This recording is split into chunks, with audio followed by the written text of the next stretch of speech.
আপনার নাম কি ভোটার লিস্টে আছে? না থাকলে এইবারই শেষ সুযোগ।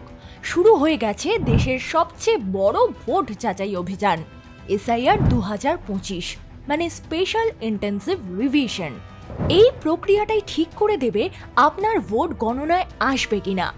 ইলেকশন কমিশন অফ ইন্ডিয়া এখন করছে স্পেশাল ইন্টেন্সিভ রিভিশন, সংক্ষেপে এসআইআর 2025, এক বিশাল ভোটার তালিকা আপডেট অভিযান। এই সময় বুথ লেভেল অফিসার বা বিএলওরা ঘরে ঘরে গিয়ে আপনার নাম, ঠিকানা, জন্ম তারিখ সব যাচাই করবেন। তারা দেবেন একটি ইনিউমারেশন ফর্ম, যেটাতে কিছু তথ্য আগেই ছাপা থাকবে। আপনার কাজ শুধু সেটি ভালো করে দেখে ঠিক করা, নতুন তথ্য যোগ করা আর সই করে বিএলওকে ফেরত দেওয়া। আপনি যদি 1 জানুয়ারি 2026-এর আগে 18 বছর পূর্ণ করেন বা নতুন এলাকায় স্থানান্তরিত হয়ে থাকেন অথবা আগের ভোটার কার্ডে কোনো ভুল থাকে, তাহলে এটাই আপনার সুযোগ ফর্ম ফিল আপ করে আপনার নাম ঠিক করার।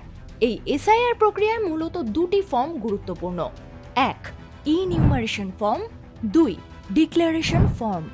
আর লাগবে কিছু প্রমাণপত্র, জন্ম তারিখের প্রমাণ যেমন বার্থ সার্টিফিকেট বা মাধ্যমিক অ্যাডমিট কার্ড, পরিচয়পত্র যেমন আধার, প্যান, ড্রাইভিং লাইসেন্স, পাসপোর্ট, ঠিকানা বা নাগরিকত্বের প্রমাণ যেমন ration card, passbook, electricity bill.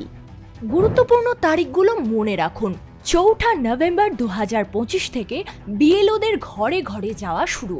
4 December 2025 পর্যন্ত ইনিউমারেশন চলবে। 9 ডিসেম্বর 2025 প্রকাশ হবে ড্রাফট রোল। 9 ডিসেম্বর থেকে 8 জানুয়ারি 2026 ক্লেমস অ্যান্ড অবজেকশনের সময়। আর 7 ফেব্রুয়ারি 2026 প্রকাশ পাবে ফাইনাল রোল। এই সময়ের মধ্যে যদি আপনি ফর্ম জমা না দেন, তাহলে পরের ভোটের আগে নাম তোলা কঠিন হতে পারে। তাই বিএলও যখন আসবেন, অবহেলা করবেন না। ফর্মটি ভালো করে দেখে প্রয়োজনীয় কাগজপত্র দিন আর নিজের নামটি সঠিকভাবে ভোটার তালিকায় রাখুন। কারণ একটাই কথা, ভোট আপনার অধিকার, কিন্তু নাম না থাকলে সেই অধিকারই হারিয়ে যাবে। এই বিষয়ে আরও তথ্য পেতে সাবস্ক্রাইব করবেন স্কুল ঘর।